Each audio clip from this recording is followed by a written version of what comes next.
Naqueles dias, Jesus foi à montanha para rezar e passou a noite toda em oração a Deus. Ao amanhecer, chamou seus discípulos e escolheu 12 dentre eles, aos quais deu o nome de apóstolos: Simão, a quem impôs o nome de Pedro, e seu irmão André, Tiago e João, Filipe e Bartolomeu, Mateus e Tomé, Tiago, filho de Alfeu, e Simão, chamado Zelota, Judas, filho de Tiago, e Judas Iscariotes, aquele que se tornou o traidor.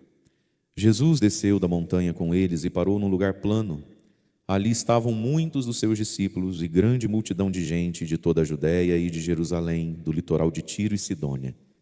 Vieram para ouvir Jesus e serem curados das suas doenças. E aqueles que estavam atormentados por espíritos maus também foram curados. A multidão toda procurava tocar em Jesus, porque uma força saía dele e curava a todos. Palavra da salvação. Glória a vós, Senhor.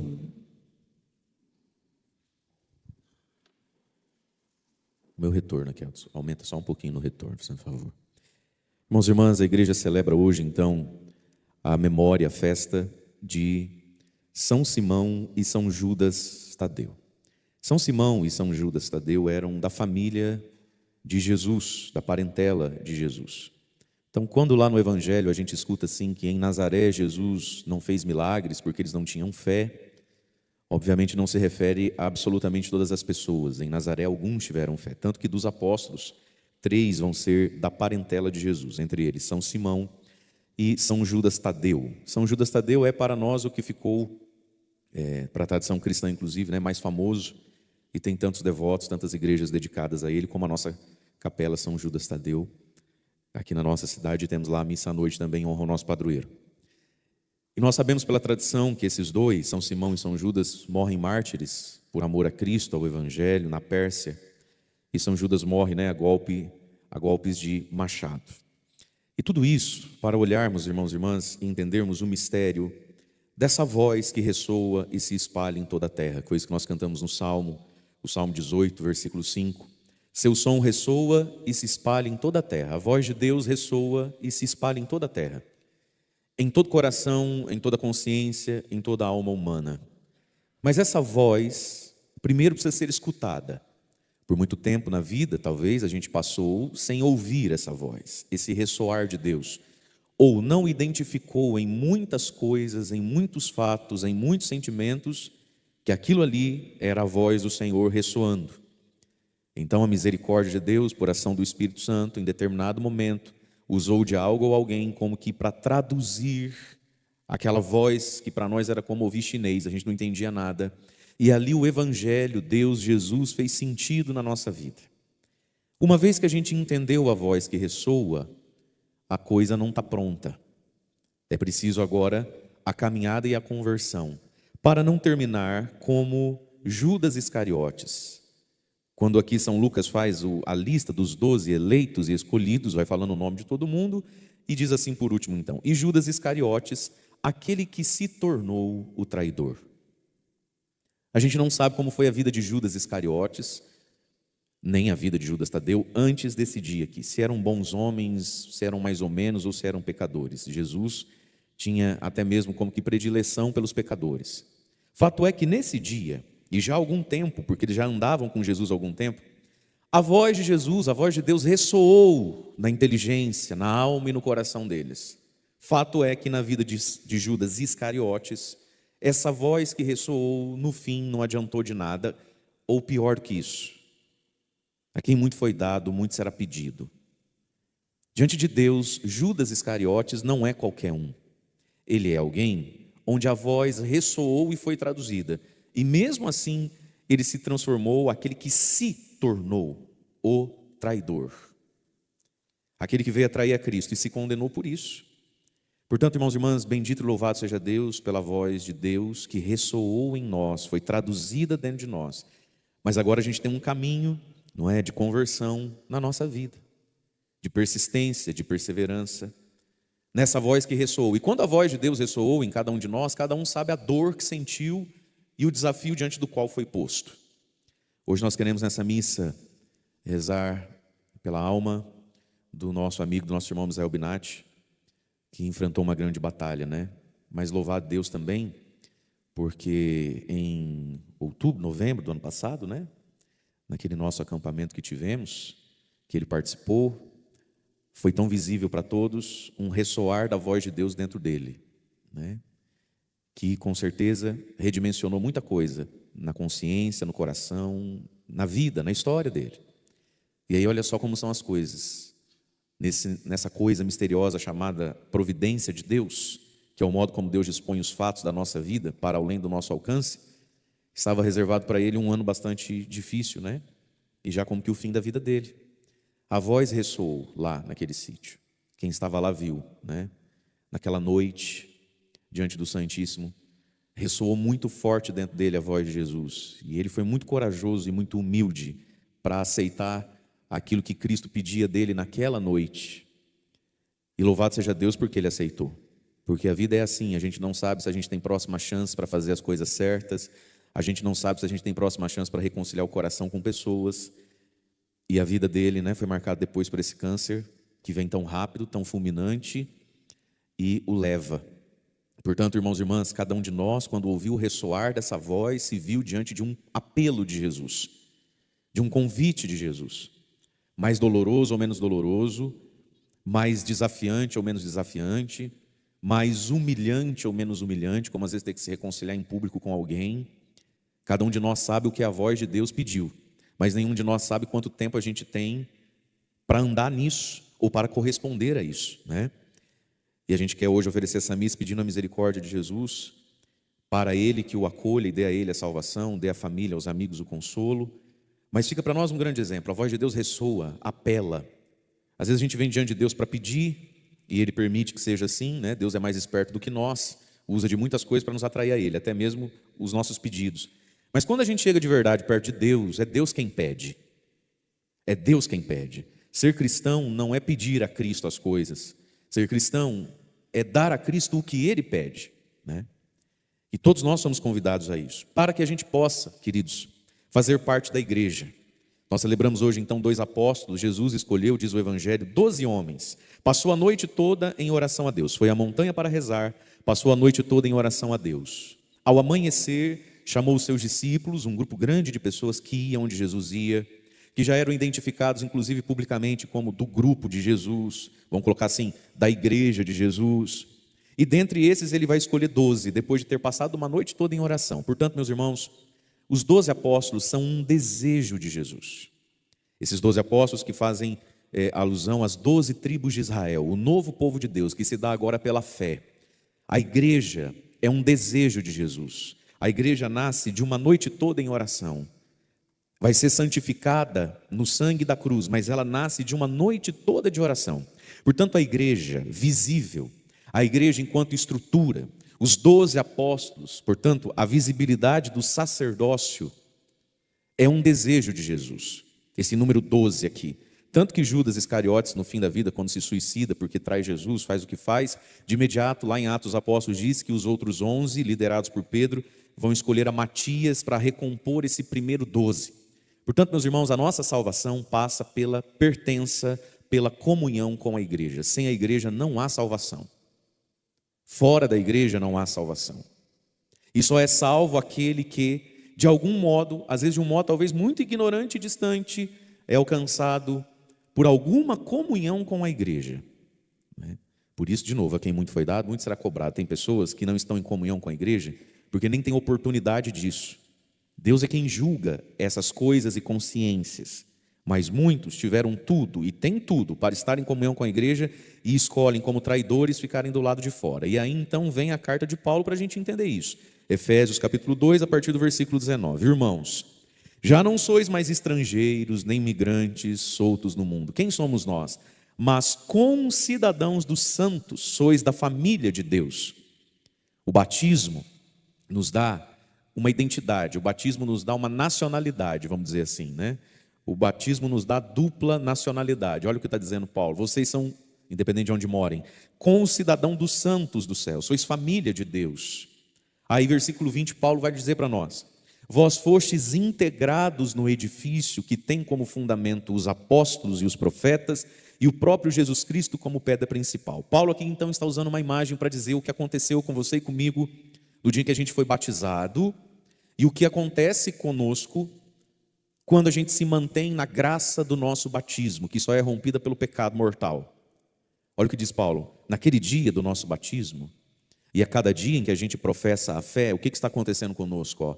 Vocês foram integrados nesse edifício, nesse prédio, que tem como fundamento, pilares, os apóstolos e o próprio Jesus como pedra principal. É a imagem de uma construção, de uma igreja.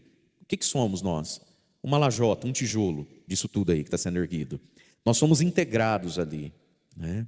E Jesus é a pedra principal disso tudo, os apóstolos, portanto, a igreja visível, o fundamento para eu, como tijolo, não ficar solto por aí, quebrado por aí, mas integrado na construção que é a igreja. É nele, diz o versículo 21, na igreja, em Jesus, é nele que toda a construção se ajusta, se eleva para formar um templo santo no Senhor. E vocês também sois integrados nesta construção para vos tornarem morada de Deus pelo Espírito Santo. Então Paulo fala de duas moradas aqui, onde o Espírito de Deus habita. Primeiro, o templo santo do Senhor, que é a igreja, que é a comunidade cristã, daqueles que são integrados em Cristo pelo batismo e se mantêm no batismo pela recepção dos sacramentos, sem os quais a gente cancela e anula o batismo da gente.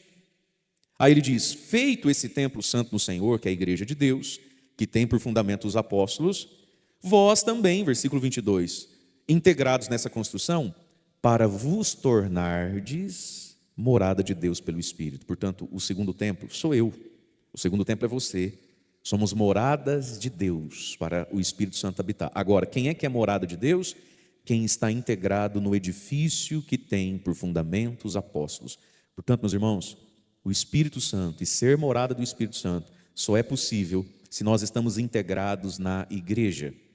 Por que a gente se confessa com o padre? Não podia confessar só direto com Deus?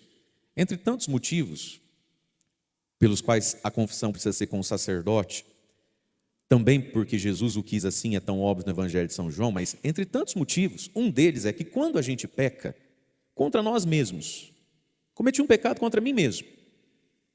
Eu não pequei só contra mim mesmo, eu peco contra mim, contra Deus, contra o próximo, e todo pecado meu é um pecado contra a igreja.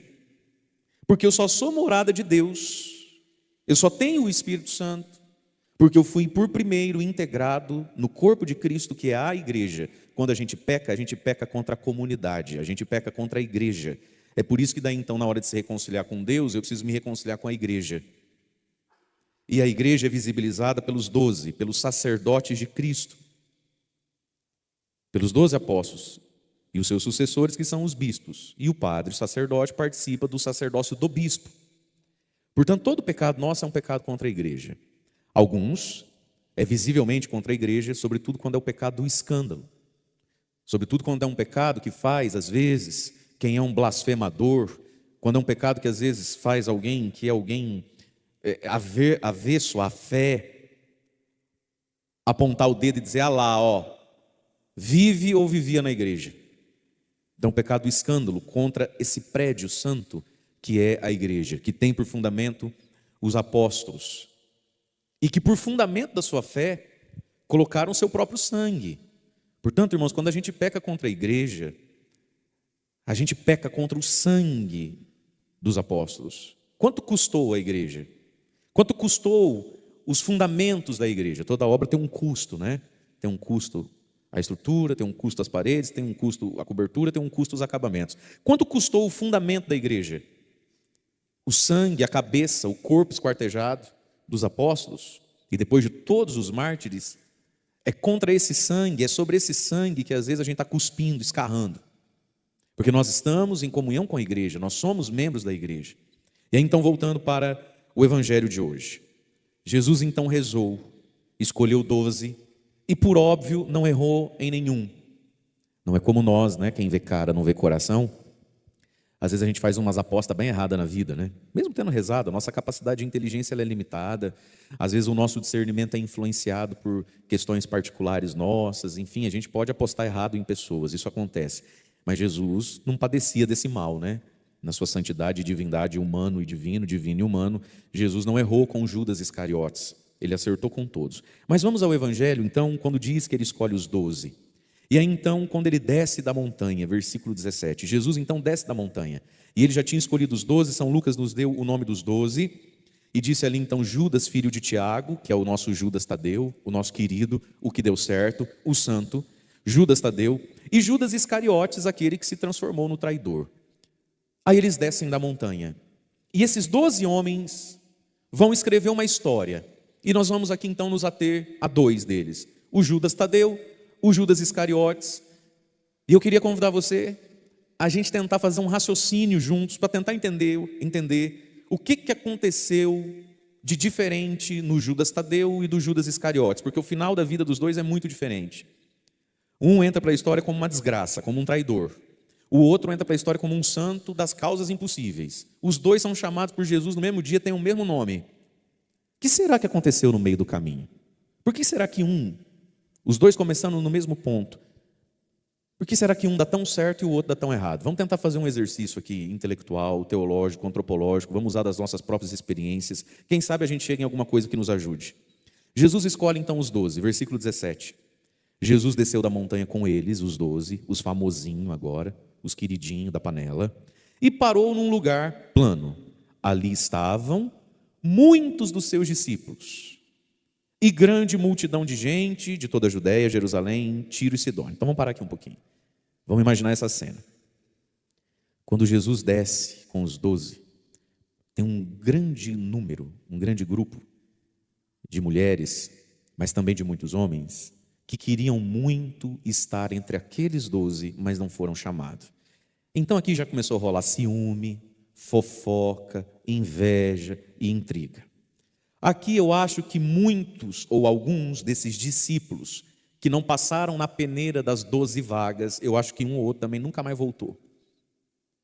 Porque é uma panela, porque é só não sei o quê, também só tinha 12 vagas, 3 é para parente. Filho, isso é tudo igual, só muda o endereço. Alguém aqui se feriu, alguém aqui se magoou. Então esses 12 foram motivo de escândalo, de dor no coração de pessoas.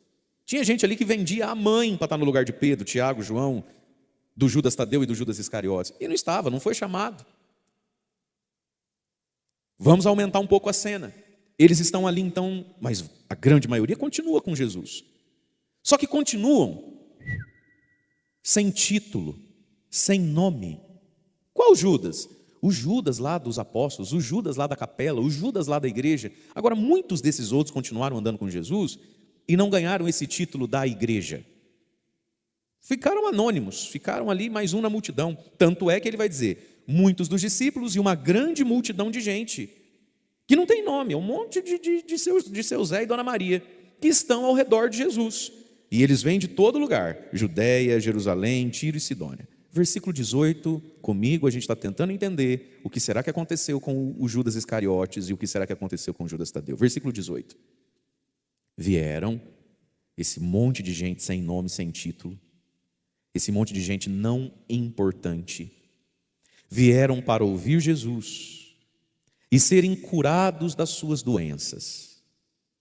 E aqueles que estavam atormentados por espíritos maus também foram curados.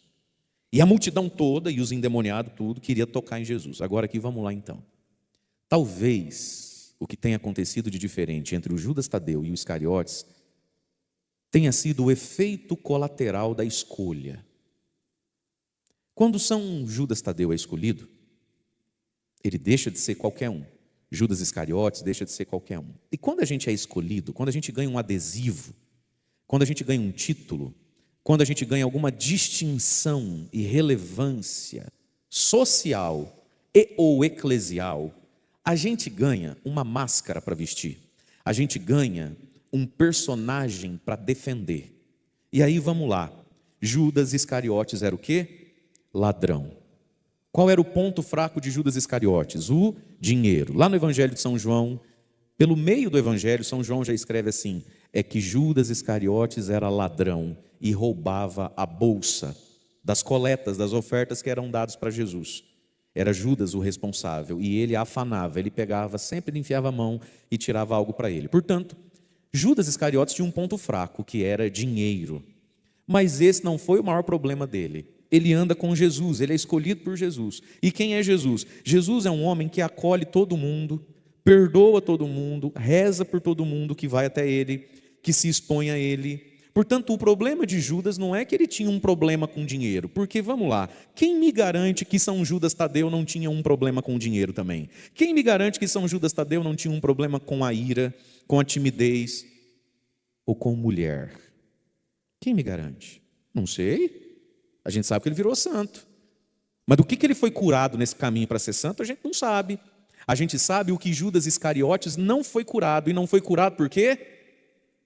Porque um dos efeitos colaterais, quando você assume um cargo, ou recebe um cargo, um título, é a vaidade. Então, da noite para o dia, qual Judas? O Judas Iscariotes, mas qual Iscariotes? Iscariotes era um sobrenome um tanto comum naquela época. Vamos pensar que fosse hoje Silva, Souza. Qual José da Silva? O José da Silva, que mora ali para baixo do colégio. Mas para baixo do colégio tem uns 30 José da Silva. Casado com a Maria Souza. Mas Maria Souza tem mais 18. Como é que nós chegamos nesse homem? O José da Silva, que canta na igreja. O que canta na igreja. Pronto, a gente já achou o homem. O fulano que tal coisa, que dá... E isso, minha gente, é tão perigoso. Judas Iscariotes, amigo, aí do inferno onde você está, responda para nós. Por que Jesus não te curou e não arrancou esse espírito mau que te atormentava? E parece que a gente escuta vindo das trevas, do quinto dos infernos, o grito sofrido de Judas dizendo: porque eu tive vergonha de pedir. Porque eu deixei de ser qualquer um, agora eu era da igreja. Agora eu era de Jesus, agora eu era apóstolo. Meus irmãos, essas pessoas quando iam até Jesus, elas tinham fé? Tinham. Mas elas tinham também uma profunda humildade e uma profunda vitória sobre a vergonha. Para os judeus, ser doente é uma desgraça. Para eles, essas doenças físicas, assim, muito visíveis, era castigo divino. Então, o sujeito desse, quando ia até Jesus, se ele fosse judeu, e a maioria era diante de judeus, ele tinha que enfrentar o olhar dos outros. Ninguém torcia por ninguém aqui.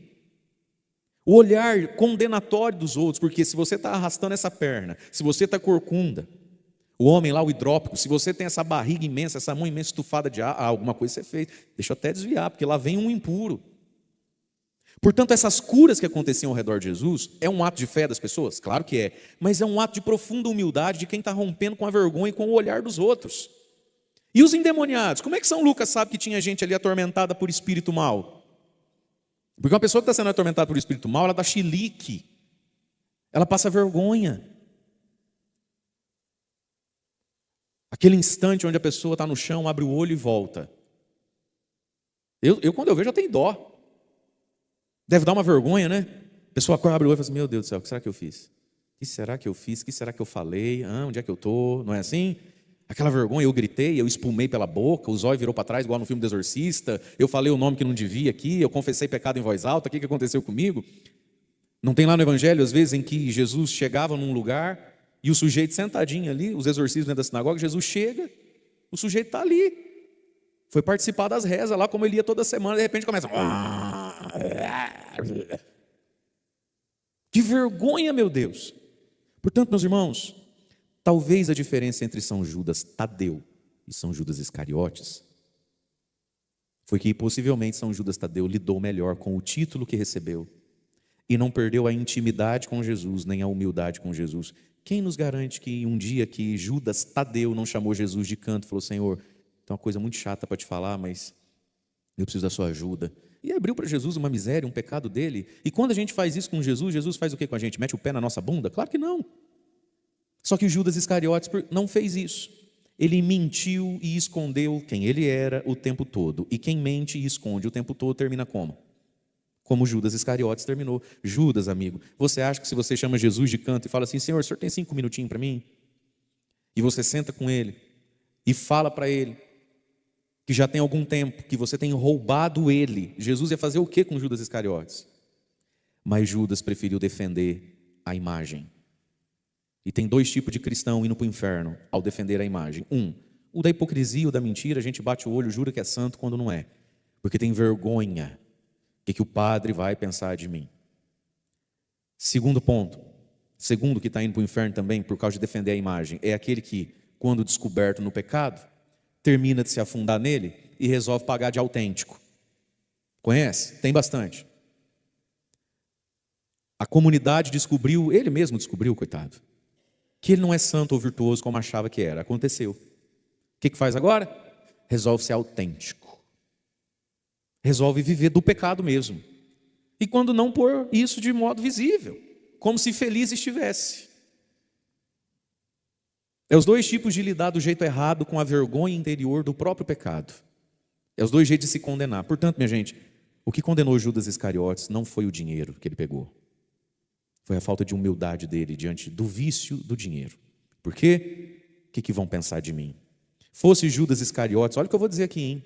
Se Judas Iscariotes não tivesse sido escolhido aquele dia, não fosse ele um dos 12, tivesse um outro no lugar dele, ele tinha sido curado naquele dia na planície, porque agora, uma vez que ele não é ninguém mesmo, ninguém nem sabe quem é ele talvez não teria vergonha de agarrar na roupa de Jesus, ele não teria vergonha de gritar, filho de Davi, que compaixão de mim.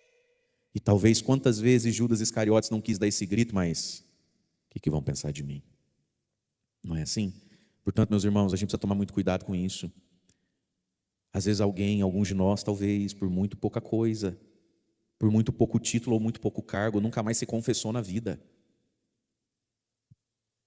Tem gente que às vezes se confessava a cada 40 dias, 50 dias, 2 meses no máximo, a pessoa vinha ali e marcava uma confissão. Agora, porque tem um adesivinho de nada nele, algum título, alguma distinçãozinha a mais de nada, confessa uma vez por ano. Se der certo, num dia que vai em Umuarama, num freio que nunca viu. Com todo respeito aos freios de Umuarama, vocês estão me entendendo. A gente não pode perder a humildade, o vínculo com Cristo, através até mesmo dos discípulos, por causa daquilo que somos. Nosso maior objetivo, meus irmãos, não é defender um personagem na vida, não é defender uma imagem para aqueles que nos veem. Nós não podemos perder Jesus.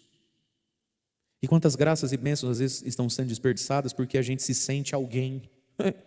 Talvez até sejamos alguém, mas esse alguém que a igreja nos faz ser, esse alguém que a comunidade nos faz ser, porque reconhece em nós uma aptidão ou porque nos dá uma missão, não pode nos afastar de Jesus. E foi isso que aconteceu com os Iscariotes. Ele tivesse aberto o coração, se ele abrisse o jogo com Jesus, Jesus enfiava a mão na cabeça dele e resolvia aquilo com 5 segundos, mas ele teve vergonha de Jesus, ele teve vergonha dos outros apóstolos e se afundou sozinho no seu erro, se afundou sozinho na sua miséria.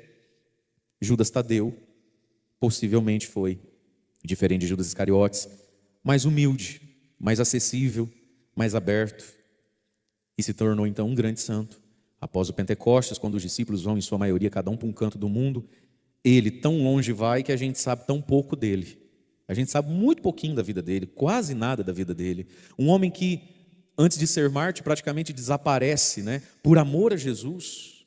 Por quê? Porque um homem curado das suas enfermidades físicas, morais, espirituais, porque foi um homem exorcizado dos espíritos maus que o atormentavam. São Judas Tadeu, como todo ser humano, também tinha alguns espíritos maus que o atormentavam. Você e eu também temos as nossas misérias, as nossas fraquezas.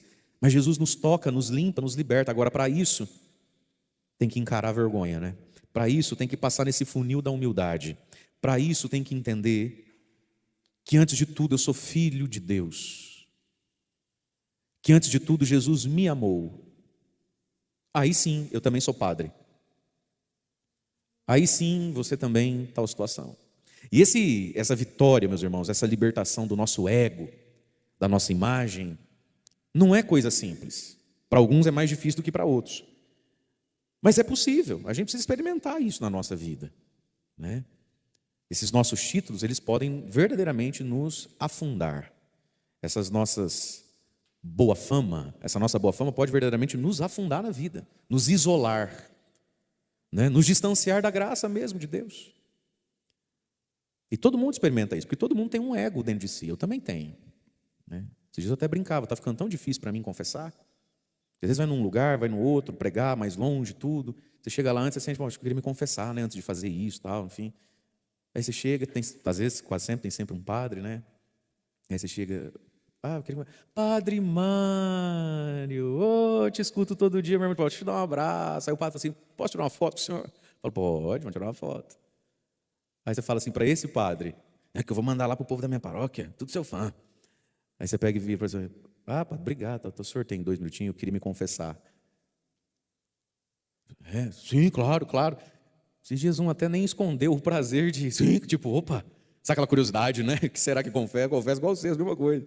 Mas veja, meus irmãos, todo mundo tem ego, todo mundo tem vaidade, todo mundo tem imagem. Só que isso não pode nos levar para longe de Jesus. Dele sai uma força que liberta e cura a todos. Então vamos a Ele e não permitamos que a eleição dele sobre nós faça mal a gente, como fez mal a Judas Iscariotes, né? Não foi para isso que Judas foi escolhido, mas nos faça bem, como fez bem a Judas Tadeu pela sua humildade, porque todos nós estamos integrados, o Senhor nos quer integrados à sua igreja, templo santo do Senhor. Louvado seja nosso Senhor Jesus Cristo, para sempre seja louvado.